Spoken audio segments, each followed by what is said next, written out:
He thought he was just testing his employees, but when he overheard a struggling customer's plea, he realized this wasn't just about business. It was about doing the right thing. The lot was busy for a weekday afternoon. Rows of shiny trucks lined the pavement, their polished surfaces gleaming under the sun. Daniel Reed adjusted the worn-out baseball cap on his head, pulling it lower over his face. He wasn't here as the owner today. He was here as a customer. For months, he had been getting reports, pushy sales tactics, dishonest financing, employees cutting corners. His managers swore everything was fine, that profits were up, that customers were happy. But Daniel didn't trust numbers alone. He needed to see it with his own eyes. He stepped toward the showroom, keeping his posture casual. A salesman spotted him instantly, his grin widening as he approached. "Afternoon, sir. Looking for a truck today?" Daniel nodded, scanning the lot. Thinking about it. The salesman's eyes flicked to Daniel's faded jeans and scuffed boots, sizing him up. "Well, we've got some great deals," the man said smoothly.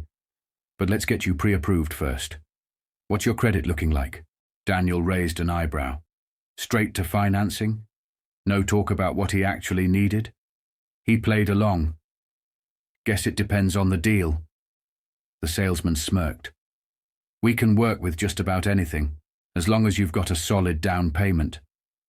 Daniel's stomach tightened, so the rumors were true. But before he could respond, he heard it.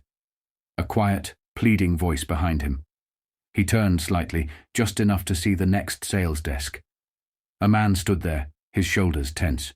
He looked exhausted, his clothes neat but well worn. And across from him, a different salesman sat, arms folded, shaking his head. "Come on, man," the customer said, his voice thick. "I just need something reliable. I can put down a little more in a few weeks." The salesman sighed. "That's not how it works, buddy.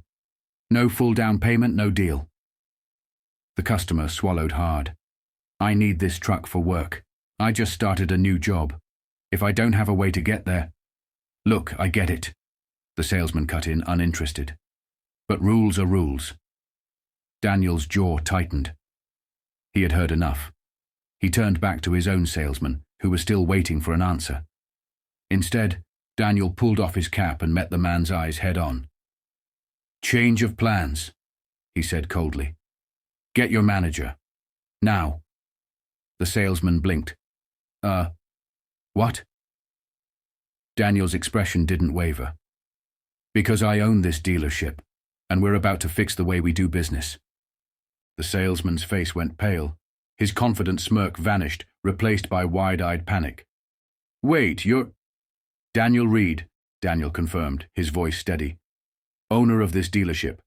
And from what I've seen so far, I don't like how we're treating people." The man stammered, glancing toward the sales manager's office like he was hoping for backup.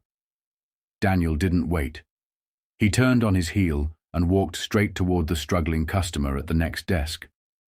The man was still pleading with the salesman, desperation etched into his features. "I'm telling you, I can pay more after my first few checks. I just need a truck to get to the job site." The salesman barely looked up. "Sir, I already told you—" "You already told him no," Daniel interrupted, his voice cutting through the room. Both men turned, startled. The salesman frowned. "Sir, this is a private conversation." "Not anymore," Daniel said. The customer's eyes flicked to him, confused. "Who are you?" Daniel extended a hand. "Daniel Reed. I own this place." The man hesitated before shaking his hand. Ethan Carter." Daniel nodded, then looked at the salesman. "Go get the paperwork for the truck he was looking at." The salesman scoffed. "Mr. Reed, he doesn't have the full down payment." "And?" Daniel's voice was dangerously calm. "Since when do we throw away good customers because they need a little help?" The salesman stuttered. "But—" "Go, now." The man scrambled from his seat, practically running toward the back office. Ethan looked stunned. I don't understand." Are you saying you'll approve me? Daniel exhaled. I'm saying you shouldn't have to beg for a vehicle just to earn a living. You're getting the truck. Ethan blinked rapidly, his voice shaking. But I don't have all the money today. Daniel pulled out his checkbook. Then I'll cover the rest. Silence fell over the dealership. Employees stopped mid-conversation. Other customers turned, watching in disbelief. Ethan's hands trembled. You're joking. Daniel finished writing the check and slid it across the desk. Not even a little. Ethan's eyes welled up. His shoulders sagged like the weight of the world had just been lifted. I don't know how to thank you. Daniel clapped a hand on his shoulder. Just show up to that job, make a life for yourself, and someday, when you're in a position to help someone else, do it. Ethan nodded quickly, still trying to process what had just happened. At that moment, the sales manager rushed out from his office, face red, looking between Daniel and the stunned employees. Mr. Reed, Daniel turned to him.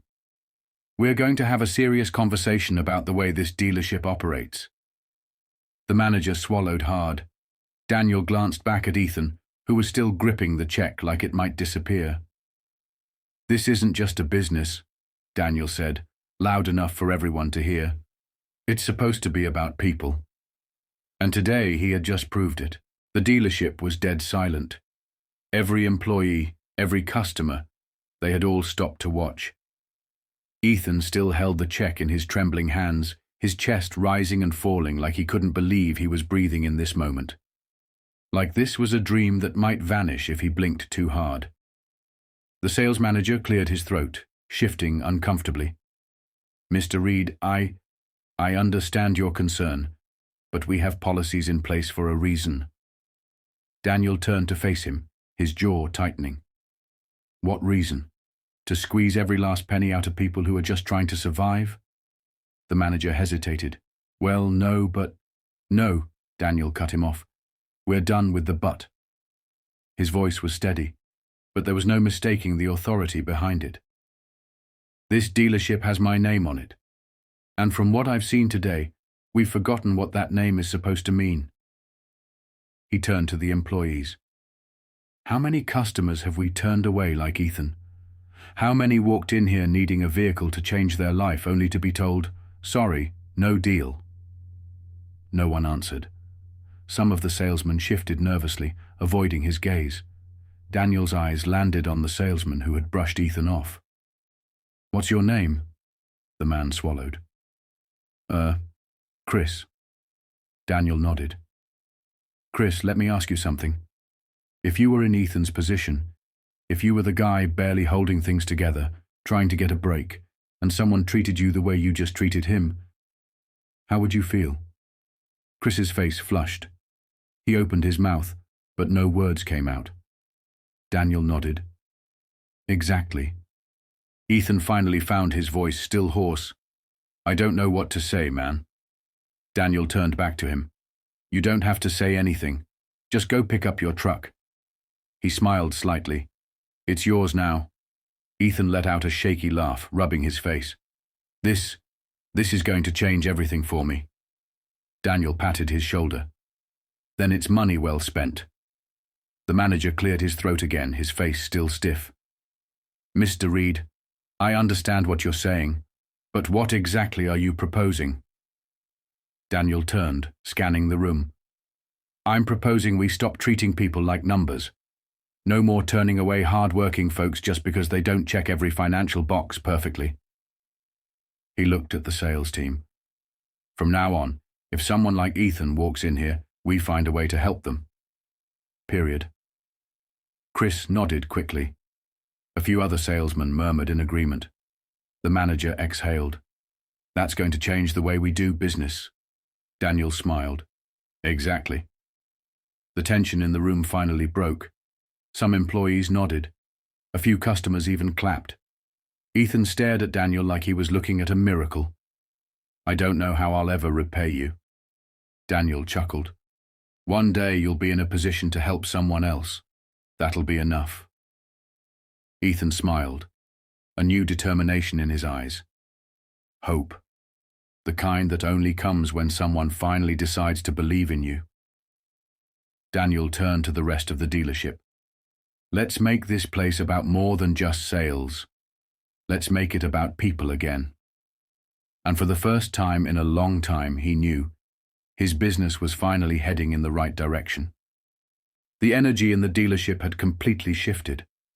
Employees whispered among themselves, customers exchanged glances, and Ethan still stood frozen, gripping the check like it might disappear if he moved too fast.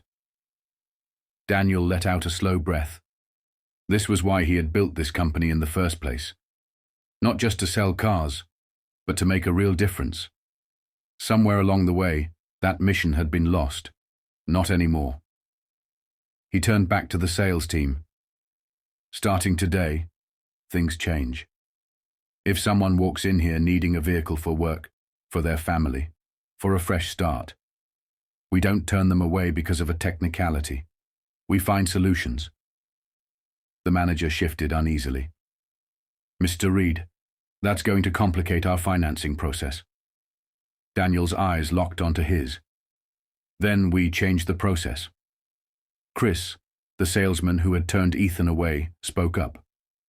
So, what exactly does that mean for us? It means, Daniel said, we're putting people first.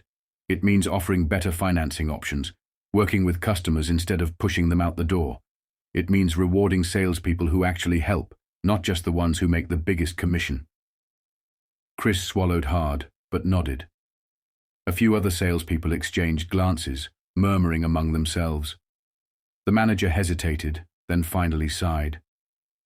All right, Mr. Reed, we'll make it happen. Daniel nodded. Good. He turned back to Ethan, who still looked overwhelmed. Come on, Daniel said, clapping a hand on his shoulder. Let's get you behind the wheel. Ethan blinked. You mean, right now? Daniel laughed. You want to wait? Ethan let out a shaky breath, then shook his head. Number not at all. A few minutes later, Ethan stood outside staring at the truck, his truck. He ran a hand over the door like he still couldn't believe it was real. Daniel handed him the keys. Drive safe, all right? Ethan looked at him, his eyes full of something Daniel hadn't seen in a long time. Pure gratitude. I will, Ethan said, his voice thick. I don't know how to thank you. Daniel smiled. One day you'll get your chance. Ethan nodded, then climbed into the driver's seat. When he turned the key, the engine roared to life.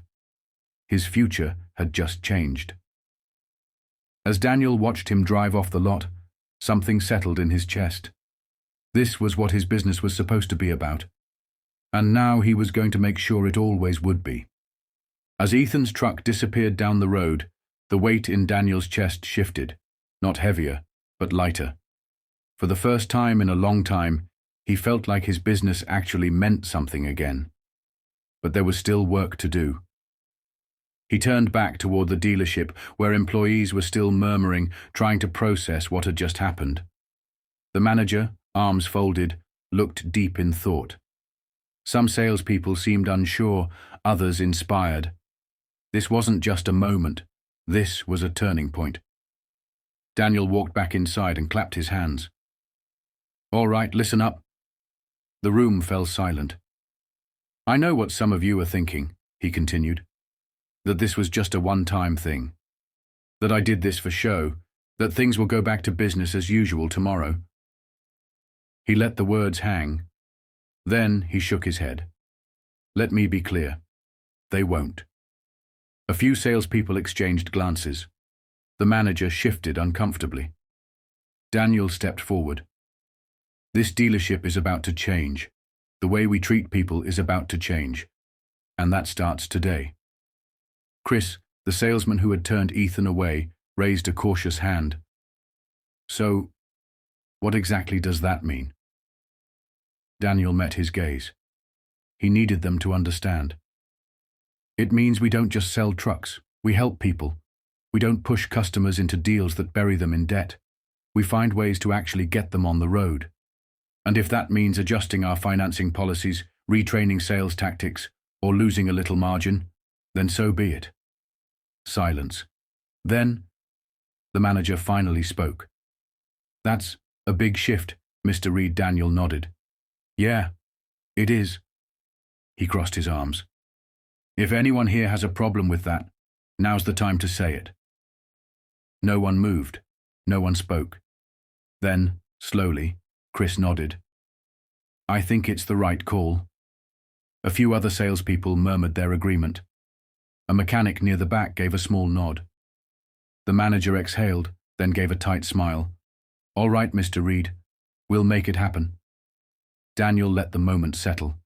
This was just the beginning. He glanced at the front doors where Ethan had walked out with a new future just minutes ago. One person had come in today looking for hope. How many others had they turned away before him? Daniel wasn't just fixing a dealership. He was making sure no one ever got left behind again.